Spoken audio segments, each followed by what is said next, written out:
Well, good morning, everybody. This is Ashton Hines, half of the real estate heavyweights. And I'm here with my good friend, Tavis Westbrook. We're in DFW. It's a beautiful morning. How are you doing, Tavis? Good morning, Vietnam. I always want. Oh, man. Oh, okay. Yeah, I think I'm dating myself with that. Yeah, a little bit. Doing well. I know where you're coming from, though. That's all right. I don't think we have a lot of millennials listening to us, so probably everyone that might even be listening to us probably knows what you're talking about. All right. Yeah, last time we recorded the Real Estate Heavyweights University, I said, "Good morning, Tavis," and he said, "Oh, that was a good opening." I was like, he could get about 3 words out. So we got started earlier on the coffee this morning. Went for a walk around around the block. So, no, man, it's I love this time of year. I love this weather.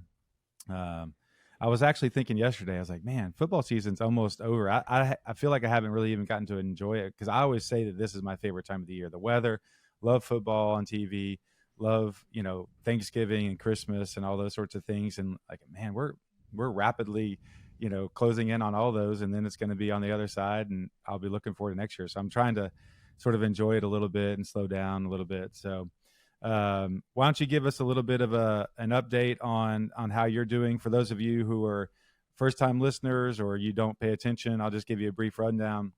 We're the Real Estate Heavyweights, and I actually have a license to do physical therapy. I do home health. I'm a physical therapist assistant. I don't want to get in trouble there, but I do home health physical therapy. I also have a license for realty, and I'm a realtor. I have a listing right now, and I also, about a couple years ago, decided to start investing, and so I'm working on flip number 4. Flip number 4 happens to be a house in Casa Linda on Mapleton, and you will see it all over my social media, and we'll talk about it here. I happened to buy that house from one Tavis Westbrook. He wholesaled that to me, and in the process, he's taken a huge vested interest in making sure that thing goes well. And Tavis has flipped over 200 houses. He has commercial. He's got long-term, mid-term rentals. He's got it a lot working. So that's where we're coming from. And we come here a couple times a week to try to help you figure out the real estate industry, the news, the market updates. And we do a lot of deep dives into specifically investing and flipping. And I hope you get value from that. So if you haven't yet, subscribe, send it to a friend, give us some comments, tell us what you'd like to hear about. Hey, I hate that section. I love that section.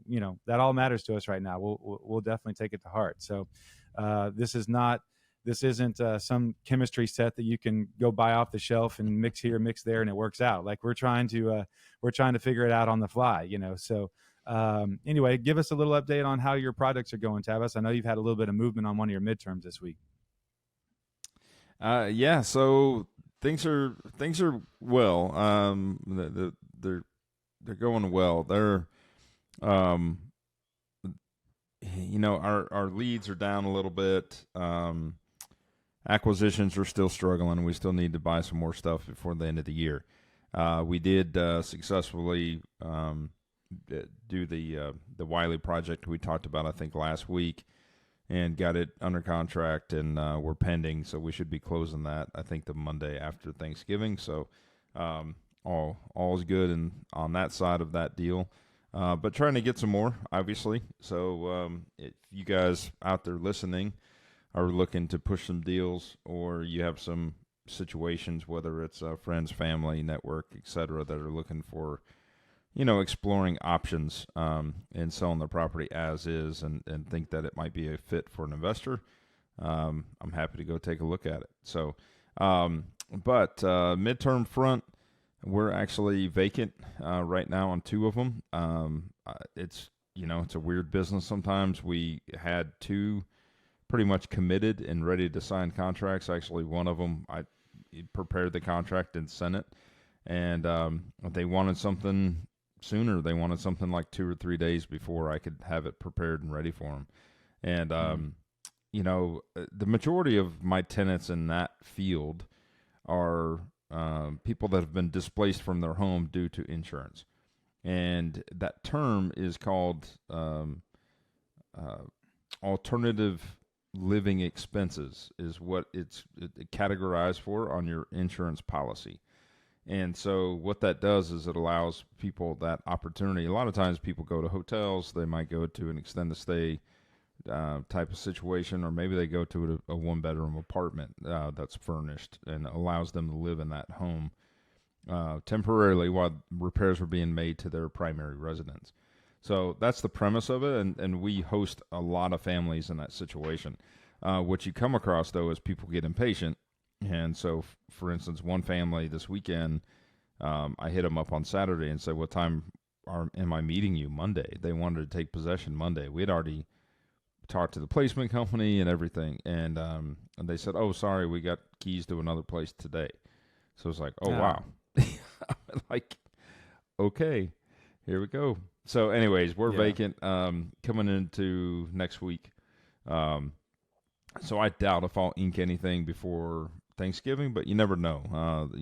My wife's boss last night told us that his master bedroom flooded, out in South Lake. So things happen, and a lot of times it is water related, and when that happens, people got to get out. So anything could happen. You got to be ready. On my end, one of mine, I had a lot of settlement cracks. I did a video this week, if any of you guys saw that.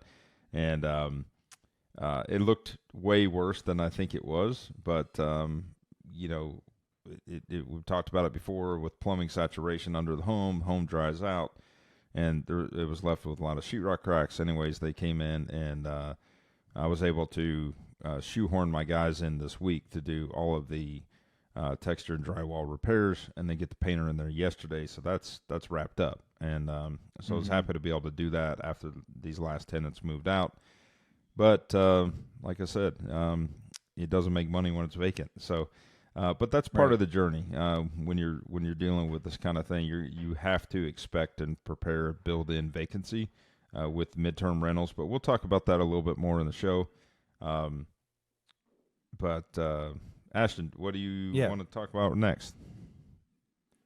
Yeah, I think later in the show, we're actually going to get into the different types of rentals: short-term, long-term, mid-term, and a little bit of commercial. So if you're interested in that, as far as an investment goes, and you're curious as to, what the differences are, stick around towards the end, our last segment, that we do a little bit more of a deep dive. That's what we're talking about. So, as far as me, this week has been crazy.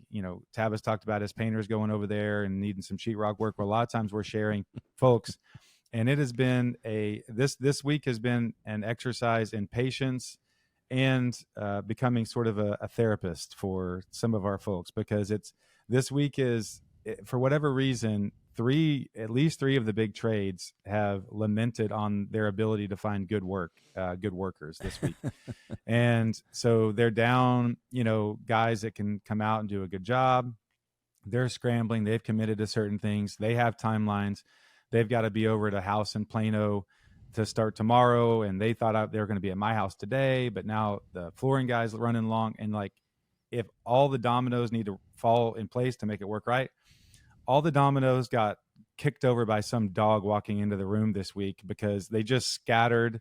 I'm picking up dominoes everywhere, trying to set them back up so we can figure it out, because last week the flooring guy ran long. Then that meant the texture guy couldn't get there. The texture guy, it was a bigger job than he realized, which meant the paint guy couldn't get there. Now paint guy's going to a big job. It's falling apart. But it is what it is. And, the silver lining is we may have a buyer that's interested. They're going to go by Saturday to check it out. They saw something on Tavis's Facebook Live, and he was like, actually, that looks really cool. We're going to go check it out. So, hey, fingers crossed it all works out and they go check it out, and we can kind of move on. But it is what it is. Investing, we've had this property a year. By the time we're done, it'll probably be 13 months or something. There's no income. This is not a rental. It's all going out. And every time someone calls or you call them, it means money. And so it takes a certain attitude and temperament to finally figure out how to calm down within that. Yep. I feel like I've gotten a little bit better with that in this last few months. And so anyway, that's happening over there in Mapleton. I mean, my heart goes, I'm in the weeds with you at this point, trying to get this thing done. So I completely understand, the stress. And obviously I've been through it a few more times than you, but it's uh, it's almost comical, right? I mean, it like you mentioned the domino effect, and it's so true. I mean, really, we can place exactly where it got out of whack, right? I mean, the floor guy missed it by a day last week, one day late, and that screwed everything up, you know. And that's all it takes sometimes, and people don't understand that. You know, consumers have a really hard time understanding how the dominoes fall with sequence, and investors, you know, have a lot less patience, and they don't understand if they haven't done it before. And you know, you have to follow sequence, otherwise, you know, the guys will show up and they'll do their part. They don't care, you know, if it gets messed up. They don't care if somebody else comes behind them and destroys what they just did. I mean, they're going to charge you to come back. Yeah. You know, so you have to be the one to coordinate this and pump the brakes and stop the guys and say, you know, sorry, man. You know, like Angel yesterday telling us, you know, that he couldn't come, you know, because he missed the window for today and he had it planned today and Saturday, and he decided to go start this new job instead, and so he'll be there after Thanksgiving. And it's like such a kick in the gut, but at the end of the day, it's actually the better plan because it'll be done right, and it won't be rushed, and it won't be, you know, it won't be chaos next week with Thanksgiving. You know, you just be like, you know what, it sucks, but I'm going to get a breathing room, get the texture guy back in there, let him have at it. Sounds like he's on board. We talked last night. He's going to do his part right. Yeah. That's probably the worst thing, right? That's probably one of your biggest mistakes over there is, you know, who you hired to do that work and trusted them, and they did a terrible job. And now texture has been the bane of my existence now. Now that you got lights on and paint and everything, you can really see like all the things, right? Yeah. So, yeah, texture was the bane of my existence over at Polk. I swore I would never do it that way again, and then turns out I did it that way again. I mean, I was lied to. In my defense, I was lied to. Oh, basically absolutely. Saying he could do it, and then he, they pulled the wool over your eyes. Yeah. So it is what it is. You know, you live and you learn. You try not to. You try not to use Cheetos and tequila as a counselor, and you just move on. You try to go for a jog. You try to get a little sunshine, and you live and learn. So, all right, why don't we go ahead and move on? We got a few minutes here. Let's talk about a market update, and then we'll get into our news. So, Tavis, I know you've been looking at the report from Chicago Title and the local market. So, give us a brief little update on how our market's doing here in DFW. So I don't have the Chicago Title deal pulled up on me, so I may kick that back to you here in a second. But one thing I did pull up, and we get this every time we open up the local MLS, and it's always interesting to see. And I think we've kind of been in a position where, price decreases were matching up with with the new listings, like neck and neck. And this week I opened it up, and I'm looking at it. This is a 7-day view, and we've got 2,532 new properties that listed in our market, and let's see, 483 back on market. That typically means it went through inspection, something happened, and went back on market. And then price decreases is the big aha to me, that people are just really struggling to price property correctly. And we see 3,208 properties that have had price decreases in the last 7 days. So, what that means is, people are pricing too high, and then they're chasing the market. So I think it's very important. Ashton and I talked about your particular property this morning and just taking a bigger bird's eye view on it. We've talked about this before on the podcast, but trying to really get an idea of what the buyer's feel is and what's been going on in the activity in the last 90 days. And a lot more than just the subdivision, because we're trying to think like a buyer. And a buyer's not specifically stuck in one subdivision when they're looking for property. Although an appraiser and agents and the buyer, when they're trying to compare value, they start with the subdivision and they work outward, right, within a mile radius at max. But if you're a buyer, you have to think bigger than that, especially in a place like Casa Linda, that it's not really driving factors other than overall location. There's not like great public schools and things like that over there, right? You're probably going private. Yeah, exactly. So really, it's kind of a bigger thing. Like, I mean, the guy that reached out to us last night said, hey, Mapleton hits all the boxes. They want to be by White Rock Lake, right? That's broad. I mean, White Rock Lake is, in East Dallas, and there's a huge surrounding area around it that defines that area, right? But then when you change up your price point, then obviously that's going to change. I looked at stuff, just to kind of get an idea of people looking under $500,000 over 1,500 square feet. What are you getting? And take that approach to it. So what did you see? What was your big takeaway from what you saw come up from Chicago Title? Yeah, I mean, the overall sentiment is that it's still slightly a seller's market, and a lot of stuff is still selling 97, 98% of asking. There are some reductions across the board, but people are getting decent numbers in a decent amount of time. And I think, we talked about this last week. If a house is presented well, it's clean, it's ready to sell, all those things are done properly, you're going to have a really, really good chance. Of course, you're going to have these outliers that sit on the market a long period of time. And on the MLS too, especially in a slower market, a lot of the builders will put their houses on the market, and that skews it some. I've found where you'll have a builder, they'll have a model on there for 150 days, mm-hmm. or, it sort of skews some of those numbers. So, but overall, down the list of all the different sub areas they look at, it said it's either a strong seller's market or a slight seller's market still.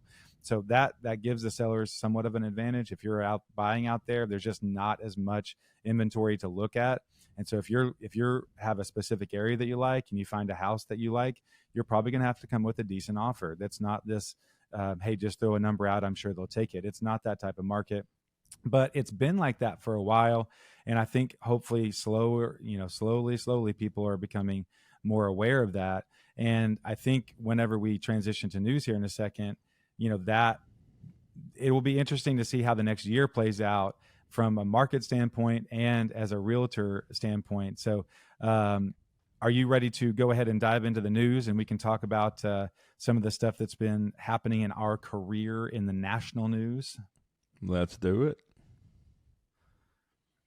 All right. So we have mentioned it here before, but the National Association of Realtors, along with several big brokerages, including Keller Williams, Tavis and I both work with Keller Williams out of Dallas, but some large brokerages across the United States have been named in some class action lawsuits, multiple class action lawsuits, but a very, very large one, Sitzser, was actually adjudicated a couple weeks ago. And despite all of the predictions from the real estate industry that thought this was a very flimsy argument, the jury found for the plaintiffs, and they basically said that the market is rigged for the brokerages, and that realtors have worked to inflate their commissions, and that the overall system is at a disadvantage to the buyers and sellers, and that the overall cost to do real estate transactions is artificially inflated. And so we don't really know exactly the fallout from this, because all the parties interested have basically said, we're going to appeal, we're going to do everything we can to overturn this. It's a multi-billion-dollar settlement. There's thousands of plaintiffs. No one person is going to probably, other than an attorney's office, is going to get that wealthy on this. But it really could alter how we do business. And basically, the gist of it boils down to this. But until now, when you go to sell a house, typically as a seller, you're paying for the seller's agent commission and the buyer's agent commission. And how it's worded in that contract is you're covering both sides. This lawsuit is working towards making it to where if you're selling a house, you pay for the seller agent. If you're buying a house, you pay for your own buyer's agent out of your pocket. So, Tavis, I know you have a broker friend that came in, and y'all had some long conversations about this. What are your takes now that it's come down and it looks like it's moving in this direction? What are your takes on how it might change the industry? Yeah, so I think there's going to be some changes, right? I don't, these things happen, and it definitely disrupts the market as we know it. We talked about this before when we first brought up this article that 20 years ago plus or whenever it was, the buyer's agents didn't exist, and basically everyone worked for the seller. And obviously those things changed, and what we've adapted in today. And what we're talking about high level is specifically residential real estate and how residential real estate is situated. And the reason National Association of Realtors is in this is because they control the MLS. So there's chatter about MLS being, and basically I think the big key was real estate agent professionals have controlled the data, and the data comes from the MLS, and it comes from the agents and transactions. And so NAR, National Association of Realtors, that controls these MLS boards, has controlled that data, and the data has become valuable. And there's a push to change that angle, right, to where the data becomes more public, or maybe a company like Zillow buys it or whatever. And that definitely changes things up, right? It makes it a lot more difficult for the agent, because it's not just a service of data anymore. Of like it used to be, agents, for instance, before the internet has blown up to what it is today, somebody wants to go look for a house. Where do they go? Right? Maybe in the newspaper, etc. But really, they hired an agent to go, what's available, what's for sale. Now anybody can go on the internet and see through all of these websites what's for sale. So now with the apps and all the different technology, they can pull up and see what inventory is. And so that data has changed, right? And now sales data is one of those things that's harder to get, but you can get pretty close with the technology that's out there. So, and the one thing that the agents do is obviously we bring knowledge, we bring expertise, we bring negotiating skills, we bring all of these different things. It's a bad similarity in the sense that we don't practice law, so I want to disclose that. But I always kind of bring up the client relationship with an attorney, right? You can find all the stuff you want on the internet about law, right? But if you represent yourself, versus having an attorney with the experience that specializes in a specific point of law, what's going to be your chances of winning in a lawsuit versus hiring an attorney that specializes in that, right? So I think real estate is very similar to that. You can represent yourself, you can get all the data and all the information you want, but if you don't practice it every day and have experience and have pitfalls and the ups and downs and the know-how when it comes to negotiating and really diving deep into the transaction, you're not going to be able to do it on yourself. So saving, money on the front end of commissions on a, $400,000 deal might save you $12,000, but it may cost you $30,000 or $40,000 in negotiating skills right off the bat. Not to mention whatever you miss on the deal or what you're buying, right? Not knowing the product, if you will. So anyways, there was a lot of information that kind of went that direction when we were having this conversation, just overall of the exposure and kind of how the market works and how MLSs work. My theory is it's going to change the way negotiating is done on the contracts when representation is there. And I do want to say this. I think the buyer's agent actually works harder than the listing agent, right? They spend a lot more time with the buyers. They spend a lot more time, going through properties, negotiating, different properties. I mean, back a couple of years ago, the buyer's agents were working the butt off. Nobody wanted to represent a buyer because you might write 10 offers before you got one. And the listing side, if you know what you're doing on the listing side, you structure the deal, you put it together. You might have to visit the property 2-3 times max, and you put it out on the market, right? And then you represent the seller once you get a buyer.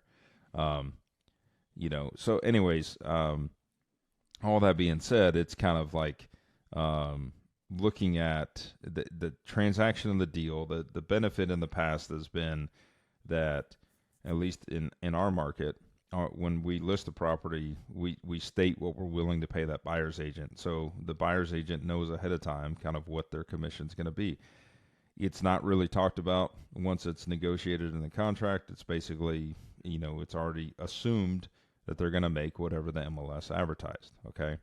One thing that it will change is, a lot of people get away now not having buyer rep agreements signed that does predetermine how much commission they're going to make, and the buyer would sign that.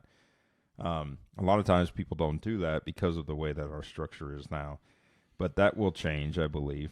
And then the other piece to it is actually the seller and the seller's agent, everybody looking at the deal as a total package, very similar to the way commercial contracts work.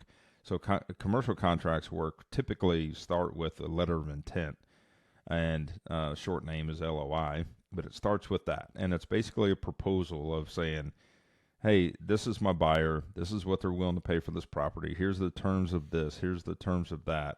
And then, by the way, there's a commission structure in here that I want to get paid for representing my buyer, bringing my buyer into this deal, and therefore you're going to agree to pay me 4%, for instance, okay, in a commercial deal. And when you get that letter of intent representing the seller, then you look at it and break it down and talk to your client and say, okay, where are we going to negotiate?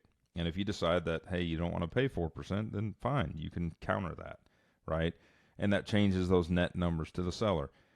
That's not something that happens right now very often in the residential side of things, but I could see things shifting that way, and it changing on the residential side to being more designed that way to kind of follow the way that the commercial side of contracts work. Okay, I was telling you offline before. Quick story: 2005. I'm a year in the business. I represent a buyer. It's a $2 million deal, commercial property. I'm direct with the bank. Well, I represent my buyer, but I'm direct with the seller. And the seller had people that worked for them specifically instead of like having a broker. Broker was not involved, but it was like the real estate professionals that were hired by, that worked for the company specifically. And we structured this deal, put it all together, get in the 11th hour of this thing. I mean, this went on for probably 60 days at least of negotiations. Get it all dialed in, ready to go, get the contract inked, and there's no commission structure in there for me, and I'm like, that's kind of odd. For my mindset, and previously in my years, my 1.5 years of experience or whatever it was with traditional real estate, I just expected they were going to pay me 3%, but the property wasn't actually publicly listed. And it wasn't, there was no way, there was no advertisement ahead of time telling me they were going to pay me 3%, even though in my mind, I expected I'm bringing a buyer to the deal, we're negotiating this deal, they're going to pay me 3%. And I learned a very valuable lesson at that time that I did not prepare myself and prepare the buyer to add $60,000 in commission into the deal. Now, if I would have done that up front, the numbers would have made sense, but it was a lot harder in the 11th hour to go back to my buyer and say, hey, by the way, you need to increase your sales price to $60,000 to cover my commissions because I screwed up and didn't have it in the original offer price. And so that stung, right? I think I ended up kind of kicking and screaming a little bit, and the seller ended up like paying me $250 a lot, and so it ended up being like $6,000 maybe. Obviously, a lot less than $60,000 that I expected to make. So it was a very valuable lesson, and so in the back of my mind, I've always had that like, hey, commissions are negotiable, but if you're not in that space, you don't think that way, and so it's going to change. It's going to change. We don't know which way it's going to go. I don't think it's going to kill the industry as we know it. It's just going to change things up, right? That's my opinion. Yeah, for sure. Yeah, we don't really know what's going to, they're going to appeal. I honestly think that there's a decent chance that the seller's agent, when you have a listing, you're just going to have a little bit more control over what's coming in and out. And if people, there's going to be buyers out there. There's going to be sellers who don't want to pay the commission because this is national news now. People are seeing it all over the place. And I think you're going to have some people who, put their foot down and say, we're not doing that. We don't have to. I've seen it in the news. And so if that starts happening more and more, the buyers that are coming around are not going to be as represented. And I think that the selling agent actually will control maybe both sides of it, and they'll control a little bit more of the flow coming in and out, which I know is a little bit more of the commercial view too. So we'll see how it looks, and we'll definitely keep you updated on that as we see changes out on the street. Right now, it's just on paper and on the national news, but the more and more publicity it gets, the more it will become a reality for those that are buying and selling out there. So, well, why don't we get into a little bit of a real estate deep dive? The main event that we mentioned earlier today, so I have a long-term rental out in Sweetwater.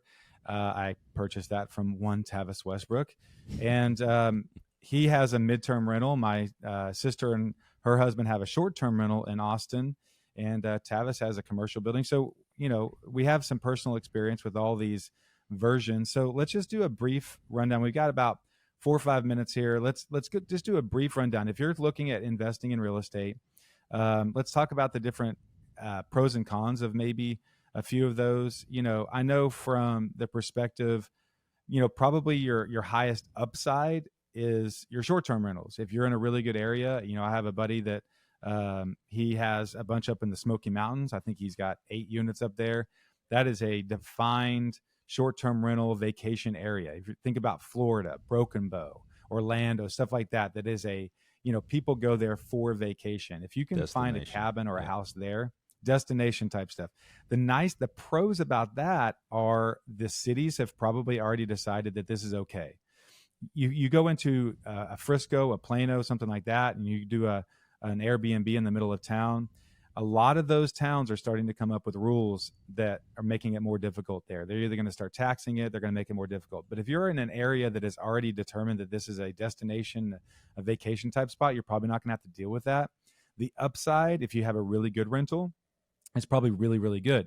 The problem is you have a lot of competition and you have to do a great job, and you have to run it more like a hotel. You have a lot of turnover. You're worried a lot about reviews and Yelp and all sorts of stuff on Airbnb. And I know, from my sister, it can be a real pain to deal with someone in the middle of the night that's not happy that they found a hair in the sink when they showed up, and the fridge smells weird, stuff like that. I mean, you're dealing with a lot of that. Tavis, what are some of the pros and cons of maybe a midterm rental versus a short-term rental? So the midterm versus the short term is obviously less turnover, right? I mean, short term typically is going to be, weekends primarily. You can do a 2-night minimum, 3-night minimum situation, but basically you're having to turn that property over, but as soon as those people move out, so 2-3 days. The other issue with short term is in order to benefit the best on that structure is that you need to have your calendar filled. And so what happens with that is you have situations where you have somebody that books it from like a Friday to a Sunday, and they're leaving on Sunday at 11 a.m. and then you've got somebody else booked to come in at 3 p.m. That same Sunday. So if something's destroyed, something's not ready, your cleaning crew gets sick, any of that goes on, I mean, you just don't have a lot of safety net to make sure that property is ready to go for the next tenant. So I think that, that's kind of been my take on it. That's kind of kept me away from doing that. Obviously, one of the biggest issues that you're seeing in these cities is people, booking these things for parties. And there's been a lot of issues that have come along with that, right? From big raging parties that happen. How you can protect that a little bit is do a minimum 2 days or 3 days in the booking. But you have people that will do that and pay the money because they've got such a big party and still only show up like on a Saturday night, and they may have booked it for the whole weekend, but they're going to throw a rager on Saturday night, and then cops get called and neighbors are upset. And, yeah, interesting. Shootings have happened. Interesting fact about. Yeah, interesting fact about. I believe it's Airbnb. One of them has a software built into their platform now that they actually can predict buyers, renters, and so there's some tools that as someone who is offering it up, they will say like this is a suspicious listing. I think they can look at social media, they can look at different, trends or whatever, and say, I would ask more questions about this. So that's at least an interesting thing there. So on the midterm side, though, you're typically 30 days or more. You're dealing with more of a higher end client, typically a lot of times executives either coming in from out of town, or you're dealing with an insurance situation. You're still having to pay to furnish the property. Like a short term, they're always furnished. Midterms, you're furnished. So on the front end, you're buying the house, you're having to furnish it, and you're having to provide a lot of the living things, but you don't have nearly as much turnover. And your net number, if you still stay rented, your net numbers can still be really, really good, I think, right? Yeah, I think as far as the upfront cost goes, just kind of comparing it, because I haven't done any of the short term. I've only, when we jumped into this space, we went into the midterm, the 30-day plus stuff, even before the regulations were there. And I will say that I think our cost is higher of furnishings and stocking the property, if you will, because we're trying to create a temporary living situation, not a weekend alternative to a hotel, right? And so when you do a short term, the mindset is, hey, we're going to stay there. We just need someplace to sleep. Maybe you've got some other amenities, but a lot of times that person staying for the weekend may or may not be doing a lot of cooking, may not be doing a lot of entertaining in that property. It may just be, a hub, right? That's why in those destination areas, it's a place to stay. Now, they might decide like, hey, we're going to cook breakfast and lunch or something, but we're going to go out to eat for dinner. In my situation, we're creating this living experience where people are going to have to live in it, and operate their daily activities for, on average, people stay in my places about 90 days, it seems like. So they might book it for 60, but they end up extending it to 90. And so they're completely living their lifestyle in our property, and we're trying to make that seamlessly easy as possible, right? Where they can bring their suitcase, they can order their groceries, and they can just pick up where they left off, Sure. So that's the difference. But now, I would say we have to think a little bit heavier on like, linens and towels and beds and having the kitchen fully stocked and things like that. Because we've had people actually come in and go, they take inventory of like pots and pans because they want to bring their stuff. And they're like, you don't have to do that, okay. But like on a weekend stuff, you don't expect to see very, very often that you're going to have a fully stocked kitchen, Yeah, we stayed this last weekend. We went to Indianapolis and we stayed in a short-term rental, and it was very much you're going to be here a couple hours a day, and that's kind of what we're banking on. It was like super low quality towels, it was like the tiniest little soaps you've ever seen. So but it served its purpose, and it was relatively inexpensive, and we could walk to Lucas Oil Stadium, and so it was great. So, I know we're running short on time. You're about to get kicked out because you share a studio with your wife, and she's about to be on a work call. Long-term rentals, those can be great. That's kind of your traditional rentals. I've got one over there in Sweetwater. The typical number that people like is the 1% rule. So if you're all in, let's say at $80,000 on a property, can you rent it for $800 a month? Over there, Abilene, Sweetwater, some of those places, some of your outliers, that's possible. Over in Plano, you're going to buy a house for $400,000. You might be able to rent it for $2,200 as a long-term rental, but you're not having to furnish it. It's just more of your, hey, you're going to be here a year, 2 years, 3 years. You're dealing with a lot of your toilets and your roofs and that sort of thing, but there's not a lot of turnover other than that.